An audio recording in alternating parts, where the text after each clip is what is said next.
que vérifier avant de rédiger votre notice d'agrément de mémoire d'expertise comptable?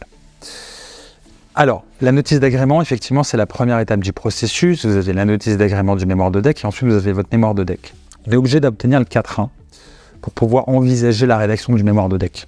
La rédaction de la notice du mémoire de DEC, à proprement parler, c'est un travail d'une dizaine de pages, donc assez concis, où vous allez présenter le sujet, l'intérêt du sujet, le plan détaillé, les références bibliographiques.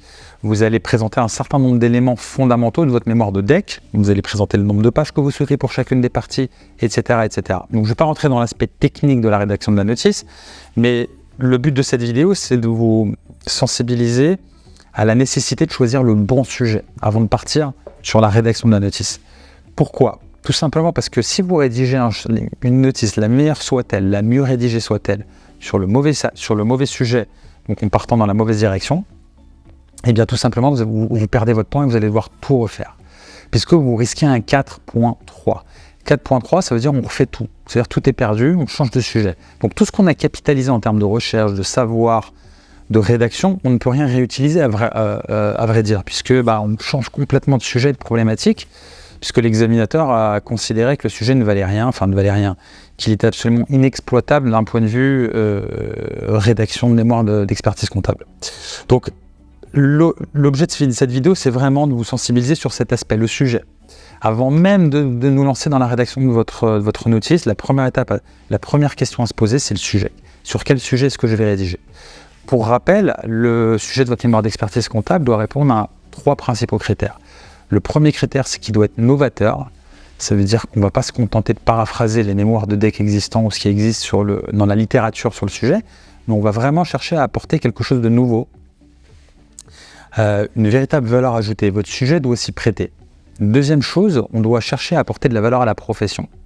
Le but de votre mémoire d'expertise comptable, c'est de devenir une palette à outils pour vos confrères qui seraient confrontés à ce type de problématique. Et on doit effectivement s'orienter vers cette démarche, c'est-à-dire apporter de la valeur à la profession. Troisième élément, il doit y avoir une légitimité dans votre choix du sujet, c'est-à-dire pourquoi est-ce que vous choisissez ce sujet ? Quelle est votre légitimité à le choisir ? Est-ce que vous avez de l'expérience dans la matière ? Est-ce que votre expérience avec vos clients sur le terrain justifie le choix de ce sujet ? S'il y a une cohérence, effectivement, c'est tout à fait justifié. L'examinateur tendra justement à voir une légitimité à choisir ce sujet et estimera que vous êtes en mesure d'apporter une valeur ajoutée à vos confrères. Donc gardez bien à l'esprit ces 3 paramètres. On les a déjà abordés à travers d'autres vidéos sur cette chaîne YouTube. Mais au-delà de cela, vraiment, il faut partir sur le bon sujet. Partir sur le bon sujet, ça veut dire aussi, ce que je vous recommande de faire, c'est, étant donné les enjeux qu'il y a derrière, c'est d'en discuter avec un coach, idéalement qui est examinateur au siècle, qui a donc cette légitimité aussi à vous suivre et à vous faire un retour. Des coachs, il y en a beaucoup, mais les coachs qui, pour moi, ne sont pas examinateurs au siècle, ont une légitimité qui est très discutable et relative. D'accord ? Puisqu'on aura autant de retours différents que de relecteurs différents, que de personnes différentes, avec chacun sa propre subjectivité. Mais ce qui compte, c'est le point de vue du siècle, c'est le point de vue de l'examinateur. Maintenant, un coach qui est examinateur au siècle, ça ne veut pas dire qu'il aura le même point de vue que l'examinateur qui vous supervisera, qui validera votre notice. Mais on est dans la même équipe. On est examinateur au siècle, donc il y a un certain nombre de règles que connaissent les examinateurs. Ils savent où vérifier quel sujet a été traité et ils savent ce qui est attendu.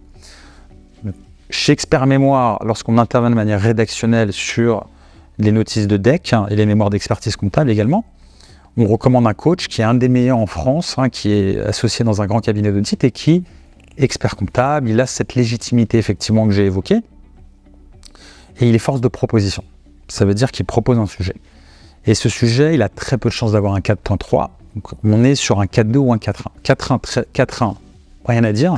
Éventuellement des observations à suivre pour la rédaction du mémoire, mais on est complètement autorisé à rédiger le mémoire. 4.2, c'est aussi une bonne note, paradoxalement. On a un sujet qui est validé, donc on a un axe qui est validé. On peut déjà commencer à rédiger, puisque on ne va pas le perdre.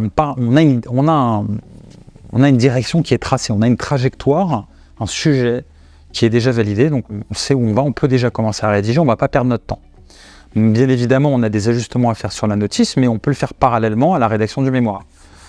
Donc si déjà on a un bon sujet, on va éviter le 4.3, on va avoir soit un 4.1, soit un 4.2, ce qui en soi une bonne note et nous permettra d'avancer. Donc cette vidéo vise à vous sensibiliser sur l'intérêt du choix du bon sujet et les risques inhérents au mauvais sujet, donc je vous invite à vous faire accompagner.